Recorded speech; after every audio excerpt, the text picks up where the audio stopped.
Crouch. Bind. Set. Joe presents the House of Rugby, together with Guinness. Welcome to the jungle. We've got fun and games. We do indeed. Brought to you by Joe. Together with our very good friends at Guinness. House of Rugby is back. It's nice to have the Lord alongside. What's been up this week? Well, it's only Tuesday. True. What's been happening in the first 24 hours of your week? Yesterday, Lord's cricket game for lunch. Nice. I felt honoured because Leonard was there. So if you get a dinner where Leonard's actually invited as well, you do feel very special, privileged. How was the bus? Yeah, he was in good form. Yeah. He was just going to a dinner when I was going to get the train home. As you do. Is that right? So he's got lunch and dinner. He always doubles it up, doesn't he? He never does singles. It's a bad day for Jason if he's doing a single. True. But no, he was on good form. Angus Fraser was there. Obviously, it was an annual club conference, cricket club conference. Say that again. Annual cricket club conference. Could you say that at the end of the dinner? I could actually. Yeah. Could he? Obviously, I'm still letting my liver recover from Japan. The Tokyo Dragon is not quite out there yet, but we are trying our best. Angus Fraser was there. Nick Compton was there. So it was, there's quite a few cricketers there. Nick was out in Japan with us. And welcome to the Badger.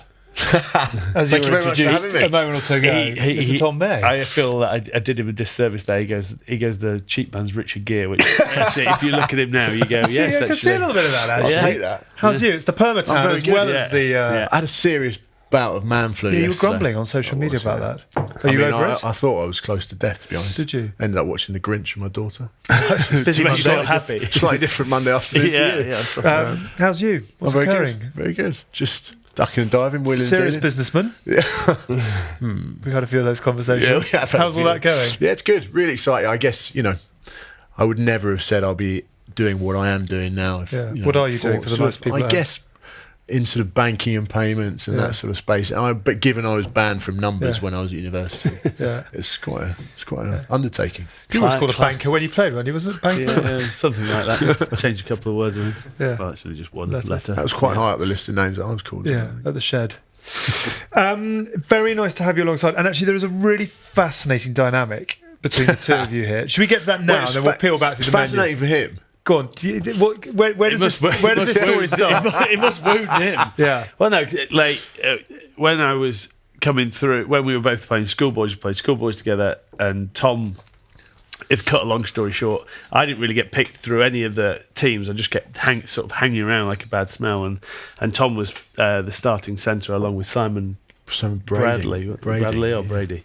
And Tom, midway through our Six Nations, so I was on the bench against Scotland, and then Tom went on a 2-week A-level study leave camp, so I got to play for 2 weeks for the 2 games, and I think scored 4 tries in those 2 games. And Never looked back in. Who says education pays? Where would you be now? You'd have a suite at Buckingham Palace. I have had this conversation with Mum and Dad, but it's quite nice to now sort of get it out there so they can actually watch it. And it's come from tins as well. And is that literally where it began? Well, look, yes, basically, Tom was picked on merit probably ahead of me at the time, and because you were playing South East, weren't you, in schools with like Beastie and everyone, and I was just basically hanging around the team, just trying to kill everyone in training, and I didn't need to kill anyone in training because Tom just vacated for me. Heavyweight Tuesday. What was he like at?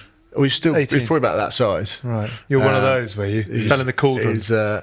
No, we had quite a nice group of lads actually. Yeah, we did. To get through the team, it was. And then actually, I was quite an erratic bowler at school. Right. So I had actually hurt my back, and I was given the opportunity to go away on that amazing tour of 6 weeks in Australia, or I was going to have to potentially have an operation on my back. So I didn't really want to have that early doors. Yeah. So I didn't go.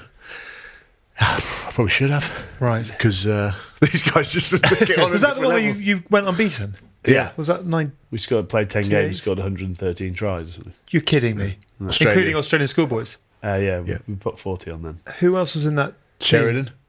Really? Front row.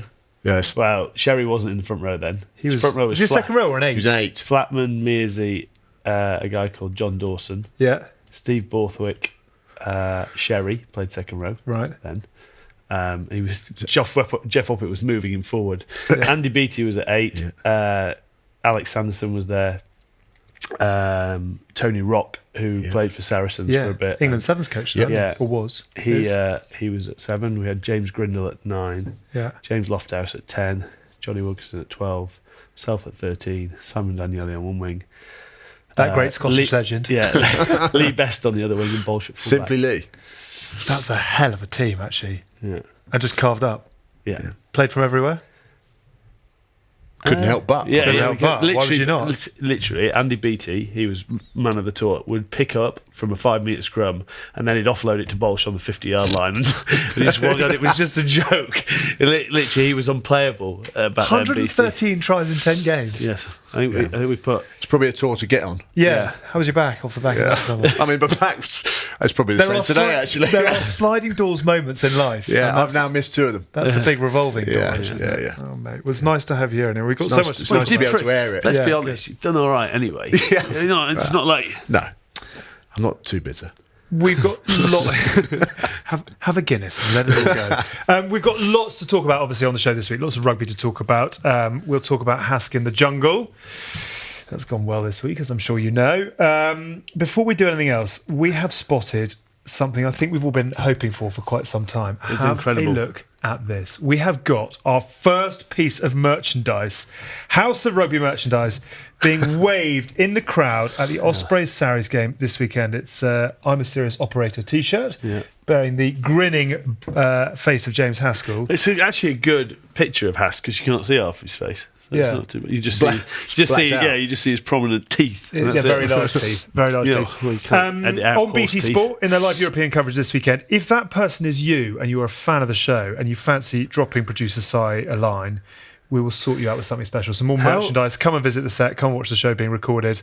It would be nice to meet our first flasher. It would be, but how weird would it be if he wasn't a fan of the show? He found it on the floor. He's actually just drying his laundry. He took his laundry to Allianz Park and was just giving it an airing. If you were just laundering your t-shirts, don't worry so much about getting into it. Allianz Park and you're talking about laundry. What's wrong with you? I see that. Schadenfreude or whatever these things. That leads us very nicely to the fact that you are able to buy Christmas around the corner, your own House of Rugby merchandise if you'd like to do that. If you'd like to flash on televised games, then please do so. The bigger the game, the better. And you can buy that t-shirt and many others from the exclusive range of House of Rugby stash. Simply go to shop.joe.co.uk and make your orders. New orders coming soon, including, I'm hoping... There's got to be.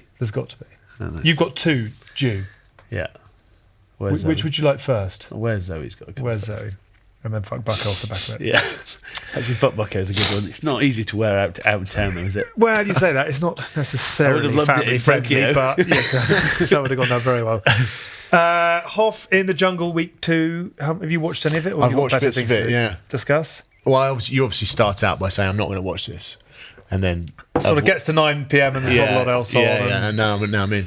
I doing never all right, watched. isn't he? No, I think he is doing well. I think there are other people breaking way earlier than him, and we trained him well in Japan. Yeah, and he's torture of the mind. He is actually coming back and being the sensible one and trying to pull it all together. He did have a little bit where Andrew was just lost it, where they were doing what was it? Where they picked 79% of people don't trust politicians, and he was like, we're not even going to vote on it. And we voted.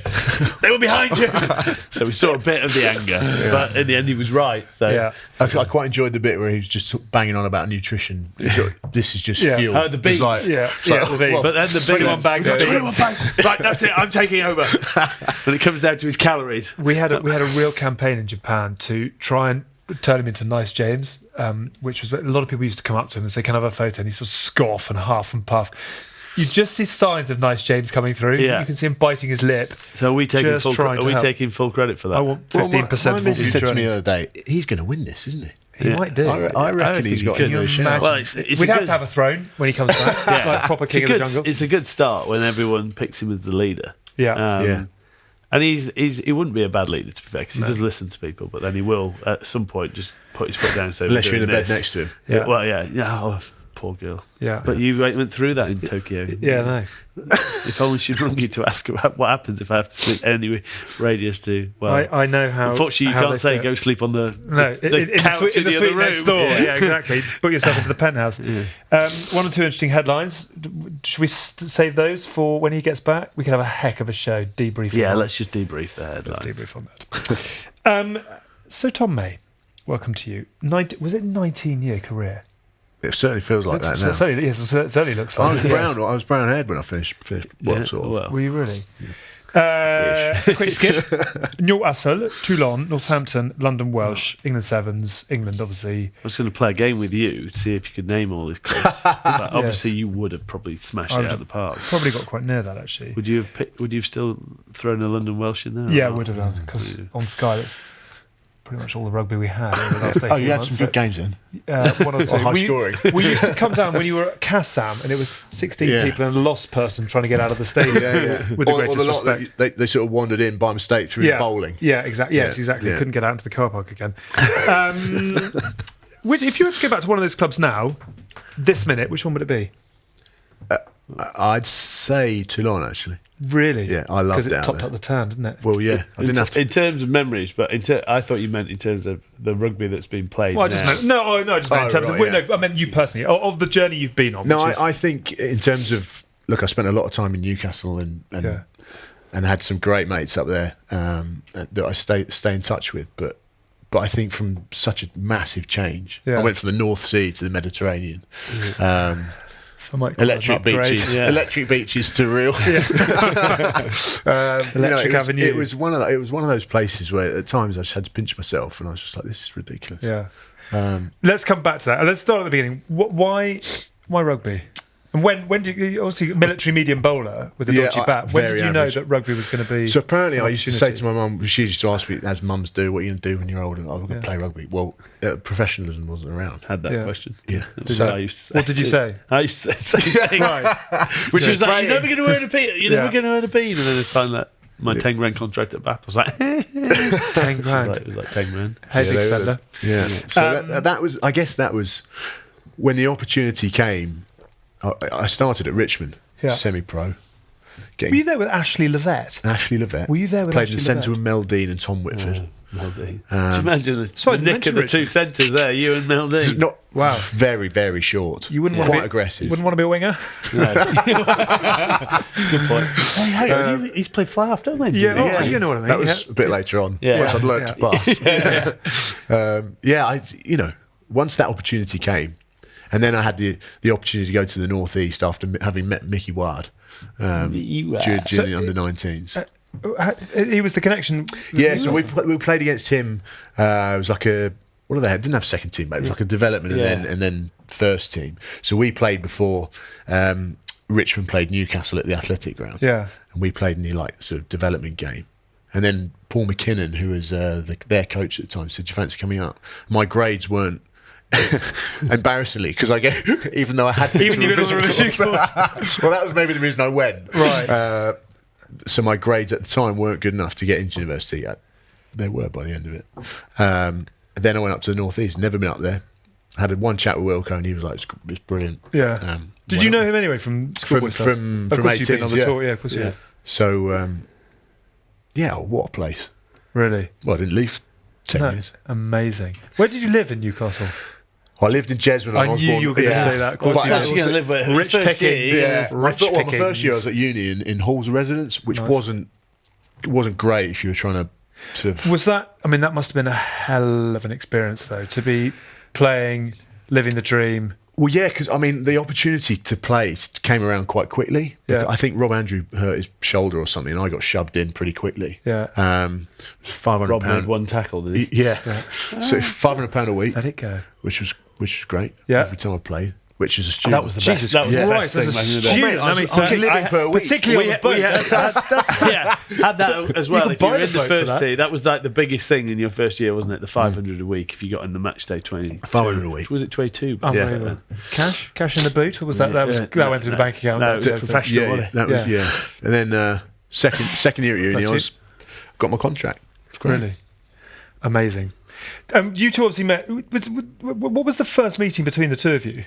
Probably It would have been England trials, probably. Or North versus South? Because I didn't play for the North. Oh, did you not? So I played for the... How did you not play for the North? Because I didn't get picked. I love that. I love that. But then Jeff Woppett, because obviously he coached at Bradford Grammar School, which was Queggs' biggest rivals. Yeah. He thought I had like 2 moments where I sort of messed up, and they were both against Bolsh. So Bolsh dummied me the first. I was at fullback for some reason, and he dummied me the first time. Yeah. And then he made another break. Bolsh used to make breaks all day long. Yeah. And I was like, he's not dummying me this time. But then he still put the winger away, Right. but I ended him. Right. But then that was sort of the 2 mistakes that I made, and I didn't get picked. Phil Christopher's got picked ahead of me. Oh wow. But Jeff said, "Look, I'm going to get you a game for the South." I played for the Midlands against the Southwest, and then I played well in that game. Yeah. And then I got an England trial off the back of that. Remember those sessions we used to do with Jeff Oh, my Woppett? God. He'd give you like a 5-minute channel. And you had to That's get to the other why. end. That's why he also liked me. It was basically Because you were just. It was run the gauntlet, wasn't it? Yeah, basically? so basically 5-minute channel, everyone in that channel, you've just got Pylon. to keep going. That's like the Gladiators game with Shadow, Yeah. Wolf, Yeah, and with Hunter. with no But when soft you- bits. Yeah, Right. no soft bits, and Sherry just like Jesus Christ, tossing people out of the stadium. So early days at Newcastle, were you there with? Was that the Pat Lamb, Dean Ryan, Tony Yeah. Underwood, Yeah, Gary Tony Gray, Twigger Twigger Marler? Jesus, but that was the I Galaxy was kids. I was sat Tatey. coming up to Tatey just left. Tim I think. Stimson. Stimo was around, yeah. Yeah. I was sat on a Christmas Day once. We'd gone down to Northampton, Yeah. and I was sat with Inga, who was sat in a pair of his pants and a sarong, playing me Christmas carols on his guitar. I was 19 I was like, what the hell is going on is going here? on? It was Extraordinary. ridiculous. Were they amazing days? I mean, it must. Yeah. When you look back now, Look, if you could ever ask for as young players, you always want mentors, don't you? Or, Yeah. or players that you want to try and learn from or speak to loads. Inga the winger. What, you know. was it? Well, I mean, was he the guy that and took he you under was his so wing? good to the young lads. Yeah. I mean, I had as Tins will probably back up. I had a fairly aggressive nature when I was younger. Stop I had it. small man syndrome. Did you? Yeah, massively. Right. To the point where Nooney and I got in a spot of bother with Dean Ryan once. Oh no, it was Gareth Archer once. He left to go to Bristol. Either one you didn't. Oh, yeah, I was gonna that's say- when they had the Tom May line-out move. Yeah, they had a Tom May line-out move. So yeah, Which is Arch, what? What was Arch based- called the Tom May, so he could try and fill in Tom May. So it was called the Tom May line-out. just Go so- on. How does this work? I mean, I'm not much of a Norse, but I'd love to know. We were playing against Bristol, and I think it was actually Nooney that wound up Arch so much. But I was next to him, and I sort of joined in. And Arch said, "Right, I'll see you afterwards." And I was like, What, after full-time whistle? "Yeah," Ooh. which doesn't really get said, does it? No. That's not And really it the was that spirit to bad. leave it on the field. It got that bad that Inga didn't leave my side for the whole time that we left the field. Wow. So he took me up, he dropped me next to my dad, came and sat next to me, and it was like, I think I might be in a spot bother. Gareth It was Archer that was bad. properly. They didn't play me away from home because they had He this was line that up. bad? Yeah, it was awful. Arch How long did this go on for? Arch is a Well, quite a lunatic. while. In a nice way. I love you, Arch. Is it resolved now? Have you seen him since? Oh, yeah, I've seen him since. Hug, handshake, or run? Hello, mate. Hi. Out the Right, door. nice. Still got the old he's- speed. Yeah, yeah. So I mean, what did you actually do to piss him off so much? he took he was on the side of a mall. Yeah. And I said something.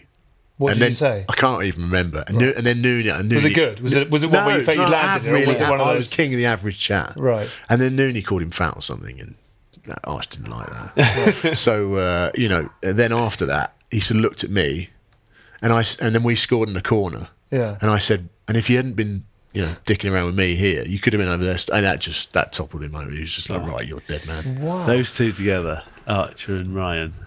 Because I had one with him as well. Did you have one with I him? had one with Dean, yeah. So I had one with Dean where must have been Gloucester Bristol, must have been. Yeah, because Archer was playing with him. And anyway, and we've gone into a ruck, and Dean has sort of done He used to wear the big cougar arm he sort guards. of- I mean, God knows how much Yeah. cement It's really was in there. spongy. Yeah, what it was. Iron What it bars. was, Bolsh made a break, Yeah. and I've gone to try and get on his shoulder to beat the fullback 2-on-1, and Dean's pulled me back. Obviously, Yeah. no things in those Yeah. days. So anyway, I've got whacked his arm, and then Bolsh just rounded the fullback anyway and scored. I went, "See you fucker! It didn't really matter what you did." And he's like, Good line. Good line. changed. And then the next ruck, about 5 minutes later, I sensed there was a problem. As I made the tackle, I got cleaned out and I was lying on my back, and I just saw the cougar forearm flying over a ruck straight into my throat. I was like, and then you would have taken it and you thought you'd left it. I went,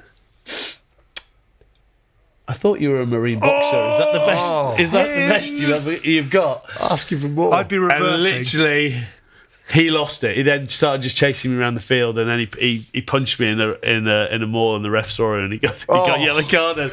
So I was like, bye, bye. And then after Arch came and pulled me aside and went, hey, what do you do to Dean? I was like, what do you mean what do I do to Dean? It's just, it's on the field. What stays on the field? He said, it's not. No, it's not left staying on the the field. field. I'd say don't say anything to him and don't talk to him. He generally hates you. Wow. And then 6 months later, I signed for Gloucester. It was, Right.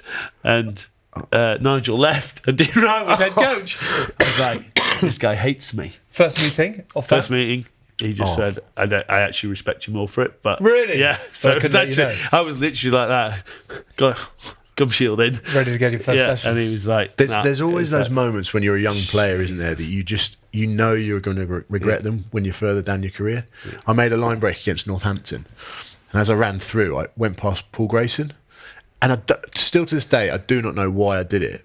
And I knew I was going to score, and I just went. Stuck the V up? Yeah, I stuck the V up. And Right. I've got a great photo of it. I've got still just before I did it. And obviously, I knew that I'd done that for the next however many years, and I signed at Northampton. We played at Sale away, and I was sort of sat up the front as the older fellas do. Yeah. And I could see in the mirror. I was like, "Oh no, here comes Grace." And I knew there was a seat next to me, and I knew exactly what was going to happen. So he sat down, and I was like, "I know what you're going to say." And he was like, "Why did you do that?" I was like, "I don't know." Spent 10 years wondering that myself, actually. Yeah. Was he good about it? Yeah, he was fine. He's a top bloke, Grace. But I basically good spent my youth winding people up. Which was- Amazing. Was there more of that back then? I think it was. Yeah, definitely. You could get away with it. Fewer cameras, less press, no social media. Yeah, of course there was. Yeah. Was it more fun? Was it more fun at the beginning of your career than the end of your career? Well, I think I was in sort of less pain as well. Yeah. So it's sort of but I think you like to not that we were probably either of the dirtiest players at all, but you just fetch. Yeah, you could sort of just get. I mean, if on the mic now you can pick up everything, can't you? Yeah, It's just well, like you can normally pick up Marla still. Yeah. Yes. Yeah. Or heavy breathing. What do you remember about your very first pass? It didn't hit its intended target. Right. Was this nerves or overexcitement? Well, I blame it on Tony Underwood's height. Right. He's about the only one that I can About blame the same height size, on. about the same size as you, though. Yeah, no, I think I probably got an inch on him. Right, okay. But I hit the hoarding on the full. Right. And I just thought, oh no. Talk us through it. This is your first game. What was my first pass? Why you would throw a miss pass at the first pass you've ever had in Was it off the left as well? That could have gone even further. So literally, just early stages. Alex excitement. got the ball, and I just thought, I'd give it to the quickest bloke on the field. Yeah. And it was quite a nice pass, good shape on it, but it just Lovely. hit the sort of Advertising. with a loud clatter. And that was received how by an England and Lions? I think he was all right. I'm not sure Rob Andrew was too. I think he was the one to sort of let me know about. Was it quite old school amongst that crew back in the day? I mean, were they quite hard on the kids if it didn't go you had right? George Graham, Richard Arnold, Pete Walton. You got things wrong in there, you'd know about it. Right. So Noonie and I, for some stupid reason, always used to try and raid the back of the bus and just get filled in. Right. George Graham would lead the charge on that. Yeah. I mean, I just couldn't believe how most players now, you know, look at the fly halves that play now, they concentrate on their game and they're very focused. Yeah. I played against Bath. You're probably playing actually. Against Bath, Jonathan Callard was at 10 for Bath. Rob Andrew was at 10 for Newcastle. Equally angry, man. I could not believe these two just carrying on. It was almost like, can we stop now? Right. It was unbelievable. For 80 minutes of just chopped in at each other. Really? Yeah. JC, worst man I've ever seen at it. And the biggest man to say something and push someone else in front of him. Oh, really? Oh, yeah. Stick it in reverse. Yeah, he'd make sure he'd be behind Nigel Redmond or someone, or Herman Lanes when he was playing, or What a player he was. Federico Mendes. Yeah, you couldn't lift him though, could you, Herman? No. Very good for your go forward. Yeah, But at least, literally, JC straight in there. No, chopsy. And then someone would go for him, and he'd just pull someone in front of him, and he'd walk to the back. Hey, unbelievable. Safety. And in terms of, obviously, it's quite a baptism of fire that for a young player amongst those players. They often talk, as a player about it being manic when you start, and particularly Test match rugby, as your first game goes in the blink of an eye. Did you have that with your debut for England? Did you find it go unbelievably quickly at the start? Because what I want to find out is at what point you both actually felt comfortable at the level you were playing at. Well, we put 40 points on Ireland, so it was all right for us. God, you and your cigars from the start. Genuinely, was your debut Easy, comfortable and easy and in control, or did it go like that? Yeah, I would say the game that went the quickest would be the tour game in '99 against Queensland. So there was a Centenary Test in '99, and we were in pre-World Cup camp, and I played against Queensland. Yeah. And that one I don't really remember much about. Do you remember what you thought during the game? I mean, were you thinking, Jesus Christ, I'm out of my depth here? I literally can't remember anything about the game. What happened? Did England win that or lose that? I wouldn't be able to You tell don't even know whether you won or lost? Nah, we won. You won? We did win. But there's nothing... All I can remember about that game and why I fell in love with Jason Leonard was obviously we only got one set of kit back then, so I wasn't changing it for love of money because I might not get another one. Yeah. And Jace gave me literally all his kit and his boots and said, just go change that with whoever you want to change it with. Take all the kit. I've got 110 in my back pocket. Well, exactly, Is that right? Probably not by that point. No, but no, but you know. Wow. Who did you change with? Do you remember? Who was your opposite man? You couldn't tell. You didn't know it. Ben Tune or a... He was a red back then. Hell of a Good player. player, isn't he? I definitely didn't change it with Tuney. Little? Jason I Little would have been playing then. I would have. Horan? But I don't think they were playing. They wouldn't have played because of the test match. Yeah. So I've got a feeling I'd have to check. I'll be able to find out. As two players, I'm sure someone will let us know. Yeah. As two players though who've played a huge amount of particularly Premiership rugby, at what point in your career did you go from trying to get to the back of the bus and having your head filled in to thinking actually, I'm comfortable, I know what we're doing, the game is happening, I'm in charge of the game rather than it's happening around me kind of thing? Do you know, I think, I was lucky enough to be involved in some of the England squads prior to tournaments or whatever. Yeah. And I never felt that was my problem as a player. Really? I didn't have the belief in myself that I should have been there. That was my issue as a player.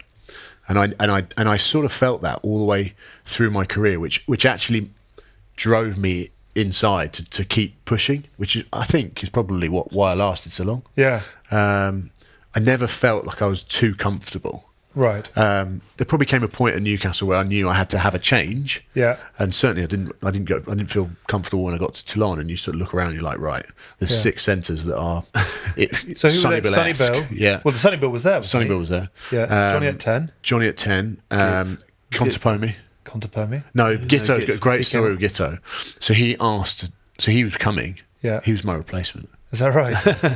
Downgrade. Downgrade. Yeah. He asked me to show him around my house via Skype. So I took him around my house on Skype on the computer. He went, "Thanks for keeping it warm for me, mate." I was like, okay. Right. And he Breaking up a little bit there. Yeah. Sorry. He's such John Bogan. He definitely would have said that as well. I rinsed him on all of the stuff I was leaving though. Nice, yeah. Did you take all the fixtures and fittings? I love that. Light switches, carpets. This guy's not on a small wicket. That barbecue's 500 quid. What do you want? I'll just leave it all fully furnished. Yeah. Okay, but that's an extra. X, Y, Z. So yeah. It's a Versace couch. Yes. So Newcastle, you got to a I think I got to a point where I felt I could cope with Premiership rugby. Yeah. But obviously, very quickly, once you get to that point, you start looking beyond that, and you think, right, I want to get further on. So how did the Toulon move come about? If you'll forgive me for asking, how did you go from the northeast to the? I was actually in Mearsey's pad in Barbados. Right, cash. Yeah, and I was over there with a mate of mine, and I got a phone call from my agent at the time and said, "Do you fancy Toulon?" And I was like, well, it sounds great, but I've got no idea where it is. So I had to literally look it up and found out where it was. Well, obviously, we all know where it is now. Yeah. And I still had a year left on my contract. Yeah. So I was like, well, how's this going to play out? And I'd nearly signed for Sale when Philippe was at Sale. Yeah. And he'd obviously then moved to Toulon, and he sort of kept tabs on me, and then got me to try and go down there, and it all sort of panned out. So were you yeah. bought out of your contract? Yeah. So Newcastle were happy, ultimately. Did you leave on good terms? Yeah, I mean, Steve Bates was the coach at the time, and he is one of the great blokes. He's such a good bloke. Glutton. He loves a bit of punishment, doesn't he? He keeps going back to Newcastle, keeps getting sacked. Yeah. How many times did he get back? 3? Yeah. I mean, he was a top bloke. He was like, look, I was 30 at the time. He said, this might not come around again. Oh, really? So you went with his good blessing? Yeah. Yeah, but that's what you want from a coach. Yeah. Like the wage bill as well, a little bit. So when you got to Toulon, Galaxy of Stars, Yeah. great opportunity for the tan. I mean, how did it all come about? I mean, it's where his love for change. budgie smugglers came from. Yeah. The first year was great, and I played loads. I signed as a winger, Right. but I hadn't played wing for 8 months because I've been playing fly half. That is marvellously French. Yeah, so that took a bit of time to get back into sort of wing and centre. But I played probably 20 odd games in my first year, and I was like, that's awesome. Yeah. Second year was tough because Sonny Bill was constantly fit. Yeah. He was a freak to play with. Because, well, I mean, Right. what was it? I mean, his ability back then was raw, but you could tell he had something that was just out of this world. because he'd come from league, hadn't he? Yeah, and people were still trying to get used to the fact that actually where we would try and go down and clear out, suddenly this ball would just pop up and it'd hit you on the end of the nose, or Right. just look a bit ridiculous. And he'd be like, "Come on, you got to be ready for it." And it's like, yeah, but no other human being can do that. Right. He was that good. Was it great fun playing with players like that and with him? Yeah, because I think once you learned what they were Yeah. going to do and what they could bring to the game, you're just like, right, I know he's going to step over there, and somehow that long arm is just going to free the ball. Around the back of that man. Yeah. And were those the Sonny Bill days? Because he's quite a reformed character. Yeah. Actually, he put something up on social media the other day saying that he's lived a few lives and is now very sort of peaceful. He wasn't like he is now. Was back he then. burning quite brightly in Toulon? If you know what He wasn't out of control, but Yeah. he Liked a good time. Yeah, Interesting. which was quite prominent throughout that squad. Back then. Right. So who were in his slipstream, or whose slipstream was he? So in? you'd have Was that Joe Van Niekerk? Joe Van Niekerk was Yeah. there, who was, I mean, probably one of the best blokes I've ever come across. Really? But quite clearly off the map. He's gone off the. I mean, he has literally He lives gone in off Costa the grid. Rica. Yeah, that's right. With long hair. Massive beard. That is extraordinary. But do you ever hear from him now? Yeah, so I messaged him on Facebook and stuff, and see what I did. I don't know why I did that. Yeah. But you messaged him on Facebook, and he's down there doing what? He's got a retreat down there. Wow. Yeah. Like spiritual Yeah. cleansing. Yeah. So he's down I there want to see doing people who that. could do with a bit of time in Go spiritual cleansing. hunt Joe out. Look You after out there in a week. Extraordinary. So Joe Van Niekerk, Yeah. Sonny Bill, Carl Sonny Heyman. Bill. Carl came the year later. Carl a year later. Which was good. Dean Schofield, who I'm great mates with. Yes, of which course. was so he Another lived slightly behind. incongruous signing by Toulon, if you'll Yeah. forgive me. There's a lot of shopping in the north. Oh, Philippe loved him, Oh, yes, of course. Yes, of as did course he everyone did. else. Yeah. And what? Is he now a bouncer? Oh no, that's Ches. That's Ches. Yeah. Was he Toulon as well? Ches came down as the enforcer. Right. Ches has moved on now, isn't he? He's Chris in Chesney. private security now, Yeah, isn't he? Ches is enormous now. Yeah. Right. Yeah, not that he wasn't. Is No, he they is he wasn't. running doors, or is he running an empire? It might be a bit of both. Bit of both. But Sorry, keep Scully lived behind me in Carcaram, where I used to live, and he had these bulldogs.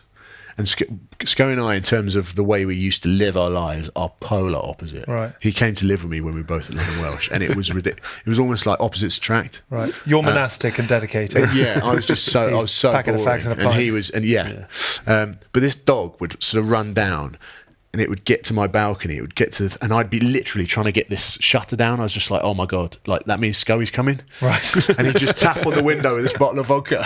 Be like, oh no, he's made it. Like Indiana Jones running in before it shuts with vodka. Yeah, exactly. Grabbed his hat, The the vodka on the way in. Oh, Tom, we're in. He tells a great. So he moved in with me when I was at London Welsh, and I'd get up at 5 o'clock in the morning. I'd walk my dogs. I'd cook sort of protein breakfast, and he'd smell it coming upstairs, and he'd be like, "What is this guy doing?" He'd get up 5 minutes before we're about to leave. He'd come down. He'd have a handful of peanut M&Ms and an espresso capsule, and he'd be like, "Right, our kid, let's go." He's You incredible. can't coach that, can you? But that's what he was about, wasn't he? He was Yeah. so good. Is the game missing a bit of that old school? Was it? Is it still there? No, you can't do it anymore, can you? No, it's not there. Well, I don't see it. I think you look at someone like It's a bit of it going on in Sale, but not much. yeah, but then it's all down to the guy who leads the troops. Yeah, isn't it's it? true. And Dimes is still going to be Dimes at the end of the day, and he's a good lad off the field, and he's a little bit loose. So then he encourages that. I think like Johan Ackerman has brought in a slightly more have a beer after a game sort of culture, but some places aren't just like that, and some of the players aren't like that now because they've been in academies since they're 15, and all they've wanted to do is do this, and that's just the way it is. You don't get the randomers that haven't quite. You look at someone like Rob Cook, who came from late from Pirates into ours, and he was a great professional, but loved the aftermath as well. We used to have some amazing weekends with Sky down in Cornwall. 4-day trips for a 30-second on air, quick half time, 10-second off air. 4 days in Newquay, just preparing. God, they were good times. Murad, just quickly before we wrap this up. Mad Murad. He wasn't shy of appearing in the change room. Right. And telling you how you should be playing and the lines you should be cutting. And doesn't he just say if you don't play better, you're getting your contracts ripped up? There is a bit of that. I mean, the worst thing that happened to me was we flew to Biarritz. This is the owner of Toulon, just for those who don't know. Murad Boujalal. Flew to Biarritz on a Friday night for a 9:30 game or something that you can only get in France. Yeah. Pouring with rain, we're sinking into the pitch at Biarritz, and we lost. And he flew the plane back empty, and we got the bus. We didn't get home. It's amazing. At least you know where you stand. Yeah. We didn't get home till like 9 in the morning. I always remember Ali Williams saying that he was owed quite a bit of money and was living in London at the time, so he flew down to Toulon and went to sit in Murad's office until Murad paid him. And as he was walking up to the office, everyone's like, "Hey Ali, great to see you, how are you doing?" He's like, "Yeah, I'm back, I'm owed money." And he had about 15 people saying, "While you're up there, could you possibly take on 15% commission?" Yeah, exactly. Extraordinary times. Yeah, I mean, but built an empire. Yeah, I mean, a bit like what I said before, when I found out that Toulon were interested in me, I had no idea where it was. Yeah. Now everyone knows in the rugby world where Toulon is. Yeah. It helps when people like, I don't know, Victor Matfield were going there. George Gregan's been there. Tana Umaga. He was the coach when I was there. Yeah. What was he like as a coach? Unbelievable. Really? So good. He still has. I mean, you'd have obviously played against him. What was he like to play against? No, I always say he's the best player that I played against in terms of really on the field and off the field. He was just hard, but then such a nice open person off it. Yeah. So he's always my favourite opponent. Proper ledge. And he came up with the line, "We're not playing tiddlywinks, mate," to the ref, which I think is amazing. Yes, he was a proper boy. But as a coach, he was inspiring. It was great. Still had it? See, he was a secret trainer. I'd always catch him. He'd be like, "What are you doing?" "I didn't think you trained. I thought your knees were sore." Yeah. But he was great. Play good. I mean, I was on the wing at Montpellier once, and I had a 25-metre blindside on my own, and I got properly sat down. Like, bloke stepped, and I sort of rocked back on my heels, and he just went straight at me. Yeah. And I didn't play for about a month, and mentally I was broken. But Tana sort of looked after me and was like, "What did he say?" He said, "Deal with it and bin it." Wrote it on a T-shirt for me. I've framed it, got it in my hand. Really? Yeah. He's also top bloke. Amazing. There's a question: who is the best coach who played games with you and had the skills to pay the bills still when they were a coach? Oh, so yes, which coach still had it? So He'd be Felix Jones, funny enough, who won the World Cup with South Africa recently, was on Baz and Andrew's House of Rugby this week. Still had it enough that he ran lines in training, and apparently the box was like, "Whoa, hello," because obviously he was a monster fullback, but still had enough in there. Who was the coach who still had it when you played? The best one that I had was Brushy, Brian Redpath. Really? Unbelievable skill set. Really? Even as a coach? Yeah. So when he'd been... And the fitness to get around the paddock? Yeah. Right, he's just one of those guys that never lost it, really. Right. And he'd be doing scrum half passing and stuff, and they'd have to bang out press-ups, and Brushy would be just like, we'll do quick 100, and then you've got to do 30 passes. Brushy's like that. Everyone else is like, You're kidding me. Wow. Yeah. But then in we used to play things like offside touch. You play offside touch where you can pass it in multiple directions. Yeah. And he'd just carve up, throw dummies all over the place. People would be biting. Yeah. Falling over. It'd be embarrassing people. Wow. Yeah. That's a good shout. I would never have... I'll go with Tana. Really? Yeah. He could still easily have been playing. Yeah. So, you do your sort of tackle hits against him, and you're like, right, I'll show him who I am. Yeah. And you're like, oh, God. Granite. Yeah. I like the pictures of Eddie shuffling about in his suit, hitting breakdowns and things in warm-ups. Yeah. Not necessarily in the top of that list. Very good at what he does, but not necessarily a player coach. You are listening to and watching House of Rugby, brought to you by Joe, together with our very good friends at Guinness, with me, Alex Payne, alongside Mike Tindall and Tom May. We're going to talk more about Tom's career in a moment or two. We've also got an Olympic Sevens pick from the best of the home nations at the Rugby World Cup 15s selection, and actually it's got quite competitive. We've also got a little bit of European Cup review. Are we going to do that or not? We'll never get to that. Yeah. And Australia have got a new coach, the remarkable Dave Rennie, actually, who I think quite exciting times for Australia. They've also got Scott Wisemantle seemingly going back as well from Eddie's backroom team. But on Liquid Football this week, Kelly Cates and the boys discuss the impact that Jose Mourinho has been making when he first arrived at Chelsea. And Australia have got a new coach in Scott Wisemantle, who is leaving Eddie Jones' setup and apparently going to go and join Dave Rennie. But on Liquid Football this week, Kelly Cates and the boys discuss the immediate impact that Jose Mourinho made when he first arrived at Chelsea. He's always protecting his players, but sometimes you can't be protected when you're playing shit. When you're playing that bad, I guess it's hard. Yeah, you can't. I've been battered by him in training where he's on me. And then I've actually turned around and said, "What's your fucking problem?" And he never spoke to me after that. Right? I wonder why. But I don't know. It's just on and on, because I did go through a hard time with him, and he maybe didn't think I was as good as what I thought I was. But I did turn a corner with him at one point, and I started playing well. So I've had mixed things with him, and he's always been okay with me. Even afterwards, when I've retired, I've gone back to the club. He's been perfect with me. Definitely. Even when I broke my leg, it was a big. Before that, I was really struggling. But he put his arm around me and said, "You're playing really well." I think we had Barcelona in the Champions League the following week. He said, "You'll be playing. You carry on the way you're going, you'll be playing." But I broke my leg. Then he'll talk to you again. To be fair, I think a few weeks later we won the cup after that, and he called me up straight after us in the changing room. "That was for you," and it brought a tear to my eye that he would do that for the changing room straight after the game. The players were shouting down the phone. Even the difficult times I did have with him, he was good to me as well. So that is Liquid Football with the wonderful Kelly Cates, available every Monday. Don't forget that Carl Frampton fights in Vegas this weekend as well. Good luck to Carl in that one. You can hear all about it on TKO next Thursday with Carl himself and Chris Lloyd. Do tune in for that. And you can sign up to the House of Rugby Facebook group and join in the discussion there. And if that wasn't enough, let's get back into the chit-chat. So I want to talk to you about England. Do you look back, especially having obviously done a lot of age group stuff, do you look back and think, I'm so glad I got there and I got the test cap? Or do you think, God, I wish I'd had a whole lot, and I feel I should have had a lot more? Yeah, the last. Do you? Yeah. So I've come out of rugby, and now I can actually look back, because I think you go through a period where I don't really want to look at what was happening. I can now look back, and I could safely say I'm not, and I don't want it to come across the wrong way, but I'm not exactly that happy with how things panned out. My club career, fine. Yeah. But I still think I should have achieved more. And I know it was that in a bit. So at what point and what years did you feel that you were, probably about 2000, I would have thought, you were... Yeah. Do you know what? You should never listen to other people, should you, or what other people are saying.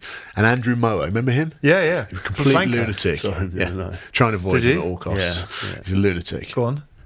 Is it Matt Hampson and Doddy Weir did it? Yeah. And he was trying to pull me into something I didn't. Tasmanian devil. Let's go out. I'm like, no.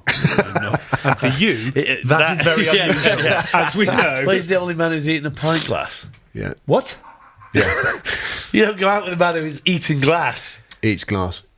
Smashed a fruit bowl over his head Yeah. first weekend in Newcastle. I was like, I'm not sure this guy is. Okay, you're excused in that case, Mike. I'm happy with your decision. Righto. I've forgotten what we were even saying. We were talking about Andrew Moa and at what point you thought you should have been getting a better run. Yeah, so he sat next to Clive Woodward at a dinner, and he said, I'm really thinking about picking this Tom May, and I think it was the Six Nations. And I still to this day say to Andrew Moa, you should not have come and told me that. So he came and told me. Yeah. And I was like, if I might get a shot, I might get a shot. And it never happened. And then I started to sort of lose belief, and these guys, it wasn't exactly simple competition in no, those days. that's a fair point. That is a fair There point. was Tins, there was Mike Catt, there was Greens. Greenwood, Barks was around, and it was Nooney, Yeah. Ian Dowie. What's Ian Dowie doing these days? Nooney, Yeah. He's in France. He's an He's now agent. He's done an an agent. agent. in Oh, France. is he? Is he? Or slash France. chicken farmer. Yeah.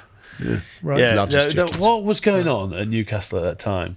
Tatey had an allotment. He was 24 years old, and he Well, grew Matthew Tate. Yes, grew Had his an own allotment. grew his own allotment and grew his own veg. Probably part of his deal. And Tatey had chickens and was doing laying eggs and living off the. They were Nooney both lived in the living off middle of the nowhere earth. in France. Yeah, When he's playing Brief. yeah. Is he still in France now? Still lives in Still Brief. lived in Oh, Brief. amazing. And happy and Yeah, he loves it. Comes over. In fact, his kids came over for the World Cup in England. Yeah. And they sort of speak in a weird Franglais accent, lovely. which was quite interesting. So his lad now plays for Brief. The kid, he's not that old. Oh, so like for the age Yeah. group. good on him. And do you still keep in touch? And Yeah. So that group of lads, we're all still in touch. Are you? Grinders and So is who's now a far- very well-respected IFA. Yeah. I saw Yeah. something the other day. But what's really interesting about this thread is that your lack of confidence as a player. Yeah. I mean, how did you deal with that? And how did it manifest itself when it was at Well, its worst? I think I tried to. Now I look back, I think I probably tried to hide it with the sort of over-the-top brashness and aggressiveness. And, Yeah. And I think we needed to be a bit like that as a group because we were quite young. Yeah. And we come up against Leicester at the time, who were just all gnarled, hard men. Yeah. And they'd just kick the shit out of us for 80 minutes. Yeah. So we had to sort of try and be a bit more brave in terms of the way we came across. But I think that was probably hiding what I was feeling inside. Yeah. In that I was never that confident about my own ability there. Yeah. That's an extraordinary thing to go through. Well, especially when because you didn't have this at all. You didn't do self-doubt at all. also from living inside Clive's regime is fine because once you're in it and you've sort of got through it, you're in. You look at why we dropped off a cliff in 2004 when everyone, like a few of the senior players, retired. We didn't really fill those gaps. We didn't blood anyone. We didn't. So that was the downside to. Yes, he delivered on what he said he would do in '99, and we'd go on and win 2003. But it was the team didn't change very much. He treated it like a club team. So no one really broke in, did they? And when you look at opportunities, was probably 04 to 07. There should have been quite a few opportunities because it was 09 in the end when you got capped, wasn't it? Yeah. So there should have been opportunities there. But way Clive ran that squad at the time, it was like if you were in, even if you were playing not particularly well, he's the only one who would pick people in poor form because he'd think that would give you the confidence to go out and play in our environment, sort of thing. Yeah. So Which is why certain the other people had Argentina. problems with it. You look at Shawsey and other people who ripping up trees, but not necessarily where you get a game. There was the Argentinian tour we went. So 02. Yeah, and we won down in That's Argentina. right. Yeah. Vickery was Phil captain? Christopher's got capped. Yes, that's right. And Flash played. And as sang well. the German national anthem on the bus. Right. As his debut song. You know the debut song. Sang the German national anthem. Bold. You could say. Not easy to join in with. You're looking for a sing song. You're not really going to get support there. No. It was The backing what vocals the going devil? down. Yeah. So that was 02, but you didn't get capped then, did you? No. So you went on the So tour. I think I played in the midweek team with Kev Sorrell. Lovely. Great player. Yeah, player, hell of great a player. And then watch the game at the weekend, and then it just drives you on to. So when it came 7 years later, was that? I was buzzing because Really? I was the week before we It played. was on Trafford, wasn't it? Yeah. So I did a quite- double box tick. Was that Quates' kick over the kick over Yeah, it the was. top that then Steph face planted into the thing? Yeah. Yes, it was. He quite half volleyed it, Yeah. Yeah. And and then, Dellen. It was Dellen who did it. dived on Yeah. it. He literally Yeah. face He scored with his nose. Literally, the groundsman just Yeah. Steph was playing, but it was amazing to finally get there. Yeah. Because I came on as a sub in the second half of the week before, which was the Barbarians game, Yeah. which I played in about 3 of. Yeah, Which you're a bit like yeah. surplus. But you've got to keep going gotta in those keep doing games it, because you yeah. cannot duck out at that point, otherwise you never get to the top of the tree. And then Jono pulled me aside and was like, "Right, we're going to go in next week." And I was made up. Yeah. Um, And I mean, what do you remember of the game and the pride and? I properly melted the Guizamon. Nice. that sticks out in my mind. Yeah. But as Tin says, I wish I could remember more. I haven't actually watched it back, to be honest. So I Really? should probably watch it back. But Foodie was at 10, wasn't he? yeah. A bit more. I was at the game. You were I was commentating with Sky? Yeah. Remember that? Yeah. Extraordinary. So how do you sort I of won an reflect? only commentary gig I've done one since, I don't think. Not for Sky, anyway. I don't know what I did wrong. Well, there ain't much to pick from at the moment. Let me tell you. How do you kind of reflect on it all now? Then, I mean, someone who's done so much and been because England sevens as well. We haven't touched on that, which was the whole point. Why we picked up look, our team in a moment or two. who is it? Joe Lydon pulled me in from England sevens, and with who was it back then? Can't remember who the other coach was. It's probably Geezer. Must have been. It might be Geezer. Yeah. Mike Friday. Out of all the places you could have Phil gone, Greening was doing it, wasn't he? yeah, Phyllis was there. He was in charge of Russell? DJ. Was Russell there? No, Gollings, Amor, all fit as anything. Samo, rapid. Yeah. I went to London and Shame Cardiff. Samo, who didn't have a I could have gone size to Hong Kong, Brisbane, London and Cardiff. And bear in mind, I now live in Teddington. It's like Intergalactic traveller that you are. Rio, Buenos Aires. London You and did Cardiff. London and Cardiff, Yeah, it's right? great. Was that? Did you enjoy that, or was it sort of not really, because it was horrific. Just the most horrific How did it come about? pain. I think I was like 22 or 21 or something. Yeah. And they said, "Oh well, look, we want to try it," because it was still a part of the pathway back then, wasn't it? Yeah. Josh had been through it, and so I went in there, but I kept on getting stuck in the middle. Yeah. And if you're defending in the middle, it is horrendous. Right. Um, You want to be out on the flanks, just patrolling the 5 metre waiting. channel. Yeah. So They come through. yeah, I mean, great to have been involved, but not built for sevens. How do you kind of reflect on it all now? And Amazing to have had the opportunity, and actually to have. I'm really proud of how long I lasted. yeah, It's not something I'm renowned for. but Just before you get in there. yeah. But I guess there's still a bit of, I guess, in my mind, unfinished business. is there that- really? A bit, yeah. Which grates me a bit, but How do you put that to bed, or do you not worry about it and you just I don't really, yeah? it's amazing to have my, Have you kept any bits of memorabilia or yeah, so I've got, I shirt? think your first shirt, and there's only two, so it was, the old first shirt, and there's only two of them. And I've got the cap in a sort of frame and stuff, Yeah. which is in my little lad's room. So medals. Tetley's bit of cut. That was great. I mean, what they a were day. amazing. Shipped so many Geordies down to. I don't think that many Geordies have ever been in London. Yeah. So it's interesting you said Toulon as the club you go back, but those Northampton days, was amazing. Northampton. For different reasons, Newcastle in terms of a group of young players that were coming Young through bucks. that were coming through together. That Toulon for the experience. Toulon for the experience. Northampton just because it was an incredible place to play rugby. Yeah. It's like playing on a snooker table. Yeah. Pitch was always amazing. Piggy had it in amazing condition. Piggy Pal. Yeah. Legend of the game. And then London Welsh was slightly tough on the old body, but How are you physically now? I'm all right. Are you? Yeah, my back's a bit. You creak in the mornings, but you're not creak in kind the morning. of Yeah, and I on wheels yet. no. Any man wearing a Garmin watch still trains, though, doesn't it? Yeah. It's Neither an of you has unwritten actually rule. fallen apart. Little No, disappointing. Tins is hang still in a big unit. Of all your crew, of your ilk, who is in the best condition right now? What of like our Just ripped. Ready. We take ourselves. Hask. Yeah, but he's saying I'm sorry to say his generation below. the 97s, the 97 Yeah, crew. the 97 crew. Bolsh looks like Wilkes, a small Wilco. whale. Wilco. Yeah, Wilco. It's both gone probably. pop. Yeah, actually, Wilco Wilco is looks a bigger now machine. than he did when he played. But like biceps. Matt Giteau told me a story that he was it Giteau? When Johnny had retired, and did Giteau play for Toulon for another couple of Yeah. years? And Johnny would go and train him and flog him. I'm like, Johnny, what are you doing? But that's Johnny, innit? He got into his boxing as well. Wilco. Yeah, like into his sort of training and sparring and stuff. Right. And he just looked shredded. Yeah. I still reckon I could take him in a ring.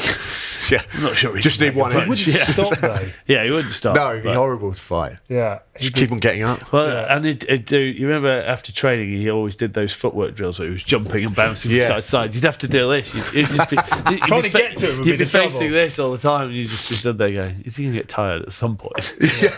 With Blackie shouting, "Be a sloth." Oh yeah, you can be whatever you want to be. Lift. No, he'd be You'd be a definitely. slugger's puncher. You would a proper bar and brawler. If I get you, if I catch you. But so a career well lived. Yeah, It's been fascinating. no, I I really enjoyed. I peeling look the back layers. now and I'm really, I'm not. I you know, we played on Sundays, so we had a few beers afterwards on Sunday, and then it would close early. Yeah. I now get what Friday nights are about. Nice to do that. But And- sorry. Go on. Did you retire? Would you say you retired on your term in terms of how you would have wanted to, or would you have? I think if the Right, reason a why I different went to way. London Welsh was to play, Yeah. so I actually had an offer to go to Leicester at the time, but I didn't want to. I didn't want to sit behind Manu and just be in the gym. Yeah. So I wanted to play. So the first year I went to London. In fact, I relegated London Welsh, Right. even though I just signed for them, which was quite awkward. So I scored 2 tries for Northampton against London Welsh. Came in at the end of the game. First thing Jim Mallender said was, "Let's all just feel a bit sorry for Tom right now." That's not a bit It's a awkward on bit- day one. isn't it? yeah. So I went there and played the walk in, season. hi guys, Hello, everybody. 50% pay cuts all round. So that was a bit awkward, but I went there to played the whole season, which was great. And then you know the guys that were managing. Were you said- there with Gavin Henson? No, I was at Toulon with Gavin. Oh, you were too long ago. Because he must have been watched just before. Yeah, he was there you. before me. When they was it a year before when they were in the Year Premiership. before. Yeah, How did he go? Because the Toulon thing was quite short-lived, wasn't it? yeah. He didn't see eye to eye with Matt Henjack. Right. Or Johnny? Yeah, I think there was a. No I one mean, goes that's after what Johnny. sparked the. Oh, the well, Henjack defended Johnny. Yeah, I think so. Right. Yeah. So that was quite an interesting evening. Go on. You're hiding a Well, lot. I think we all know that Gavin ended up sort of asleep. Yeah. But That wasn't the incident in Bath. This is the one. Yeah. So he Matt Henjack had sort of said hello to Really? him. Yeah. He was quite a feisty was, character, Henjack, wasn't he? yeah, Yeah. but top bloke. Yeah. But actually, Gavin Henson was one of the most skillful players I think I've ever trained with. Really? He was unbelievable, but quite big as well. Deceptively, sort of like you'd whack him, you'd be like, solid. oh my god, he's solid. Really? But then the ball would be over there on sixpence. Right. Looked good as well with Such a that permatan as well. Is that where it was? Yeah. That's where he learned all these things from. He knew how good he was when he was just on the field and he was training, but he never told anyone that. So when he had a few, and he was like, well, "Actually, I am that good. I'm going to start telling people that I'm that good." So I was at this point. I was going, "Well, you're playing for Swansea second team. You're not that good. You're not that good, mate. I'm not that He good." was IRB, as it was then, Young World Player of the Year, wasn't he? Yeah. 1920. Who had the greatest sense of self-worth of anyone you played with? Who spoke the biggest games?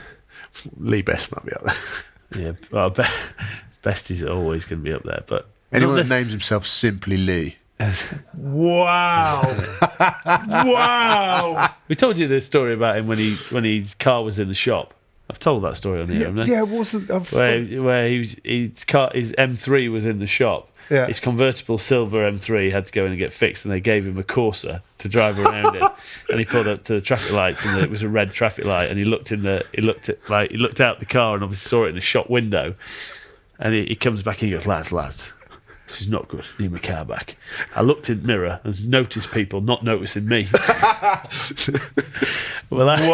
He was simply the best. Simply the best. He was a hell of a bloke. That could be a T-shirt, actually. Simply What's he doing Lee. these days? He's in the city. He's in isn't the city, Is he yeah. really? I think he went to the size of a house, didn't he? And then Yeah. I think he's worked himself back down. It's a rough road. Did you find it post rugby? Has it been easy for you? We've had a few coffees over the years yeah, sort of we talking have. about I think bits and bobs, but if I had my time again, I would have gone into work for someone, really, and then found a way to try and do your own thing. my own thing. I went straight out the back door and was doing my own thing, Yeah. which basically means you're treading water like mad. Yeah, learning a lot. But What I learned a lot about, so you know, if I'm playing with Tins and what happens one week, and I go, right, I need you to do this, and he needs me to do that. I trust him and he trusts me. That happens within any sporting environment, I would say. Corporate world, wow. You say one thing, it's like completely different comes back if it comes back at all. Yeah. So I learnt the hard way a couple of times. Yeah. But that's all part of learning. Isn't Do you it? mentor? Do you help? Do you talk to people about? Talk to a lot of guys that are sort of going through that period, and it is becoming harder and harder. I think especially for the guys that have come through those academy systems and they don't know anything different, and you come out and they don't know what it takes to go and earn £100. Yeah, and some of these guys are earning good money. Say they're earning 250. If they want to continue earning 250, they don't know what they've got to have in the bank to continue, or they've got a completely wrong idea of what they need to have in the bank. So it's a very difficult period, and I think it has its ups and downs, and there's a lot of tough times. But I think you learn a lot, and I think the upside of getting it right off field is probably just as rewarding as. Big fan of helping people in. We've actually got a kid from the Wasps Academy with us in the influence room at the moment, Toby. Actually, I think he got concussed this week. So get well soon, Toby. If you are watching, I look forward to having you back in the office and fighting fires for us soon. Selling. Get selling. He's looking forward to you being back in there and making his coffee. Welcome. And my alloys. He's missing his private slave. If you can get back soon. But I think it's really important, actually. If you can, and where there is a will and an opportunity, we don't all manage to find our way into Buckingham Palace. No. So some people have got to graft. Time for this week's Guinness Perfect Pour. Our weekly test in 119.5 seconds, because that's how long it takes to pour the perfect pint of Guinness. This week says, in honour of Tom having been representing England's sevens, I think we spent about 15 seconds on that, possibly the most tenuous link so far. The task was to pick the best sevens team to compete at an Olympics or World Cup from the home nation's 15s players that competed at Rugby World Cup in Japan. With 3 subs, best team wins. Tins, off you go. With 3 subs. Yeah, have you not done that? Well, he's going to Tom, off you go. Tins, pick your subs. So I'll go with James Davis from Wales at prop. Yeah. He's obviously got a silver medal. Hamish Watson at hooker. This was written before yours. He was in contention like that, yeah. I've got Manu at the other prop. Yeah. Gareth Davies at 9. Yeah. Joey Carberry. Good shout. Good shout. Anthony Watson. As your centre? Yep. Speed, like it. And I've gone Rory McConaughey on the wing. Oh, yes, so you've got a couple of genuine sevens. So I've actually got 2 players that know what they're doing. That's a strong start. Okay. And then I've gone Tom Curry. Right. Finn Russell. Yeah. Johnny May. Interesting. Okay, there's good synergy here. We're picking from a pot. I'm just going to steal some subs from your team. We can get with it. I had Tom Curry, Hamish Watson, and Lewis Ludlam as my front row. Yeah. I then had. There's not a lot of line-out options there. We're not worried about that. We don't have line-outs. Okay. Gareth Davies. Yeah. At 9. Yeah. Then I had Manu in the centres, and then I had May and Hoggy on the wings, and I had Watson as a. So that's 8.